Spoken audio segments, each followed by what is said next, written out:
Kenapa kita sering diuji dengan perangai suami yang narsistik? Semuanya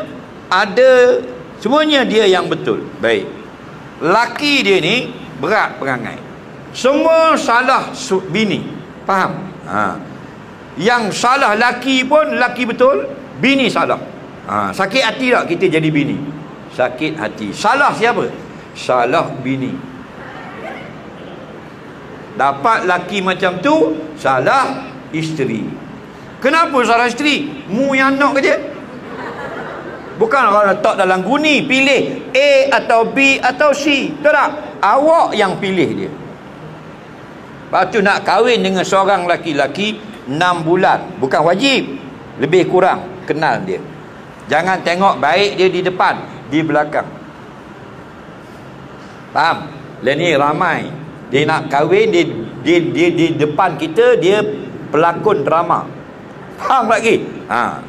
Depan baik sungguh, belakang dia jahat. Lepas tu dia dapat kita, dia tampar lah, dia terajang lah. Bang, tak bagi nafkah, dia keluar ikut suka hati dia. Tak? Dia tipu kita. Macam-macam, tengok macam-macam hal suami. Betul tak? Padahal masa dia nak minta kita tu baik betul. Jangan percaya masa tu. Faham lagi? Okey? Kena tengok belakang. Siasat sungguh-sungguh. Kerja di mana? Jumpa CEO dia. Kerja di jabat ni, jumpa pengarah. Tengok dia punya disiplin, kod. Nampak? Itu cara dia. Dia minum air kedai kopi mana pagi-pagi yang dia suka. Pergi tanya. Nampak? Sungguh.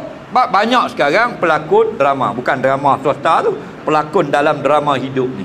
Faham? Dia tak baik. True skin dia sembunyikan daripada kita. Itulah jadi masalah. Faham? 82 yang dikhianat, 82% perkahwinan, 82% yang khianat isteri ialah yang tidak bermadu. 18% suami yang bermadu buat tak betul dengan isteri. Faham? 82% yang jahat kepada bini dia sendiri ialah yang tidak bermadu, yang monogami. Jangan main-main. Ini kajian. Nampak? Sungguh. Ni kita tengok misai. Tengok misai. Nak buat benda misai. Orang ada orang yang baik. Tahu tak? Nabi kata khairukum li ahli. Sebaik-baik kamu yang beriman, yang paling baik dengan bininya. Bini dia jahat, dia baik juga. Bini dia maki, dia kata astagfirullah. Dia tak maki lawan. Nah, bini dia melebel, dia senyum dia. Itu suami yang terbaik. Kenapa? Kerana dia bos, dia CEO. Ar-rijalu qawwamuna 'alan nisa. Suami adalah CEO dalam rumah tangga.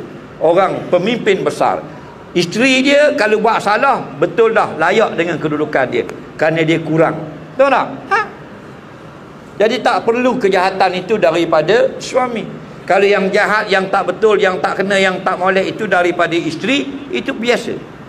Nampak? Kerana dia dipimpin. Kita pemimpin. Ni pemimpin sendiri jahat. Tahu tak? Itu tak bagus.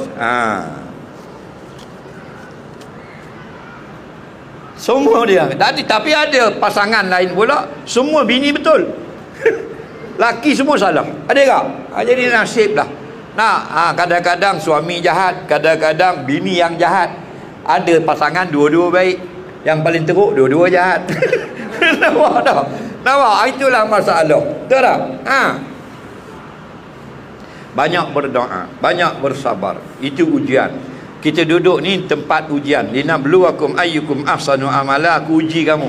Tak, ada yang dapat laki jahat, ada dapat mertua jahat, ada dapat anak jahat, ada dapat bini jahat. Betul tak? Maka kita sesuaikan dalam perjalanan hidup kita. Jangan sampai kita putus asa, jangan sampai kita salahkan Allah.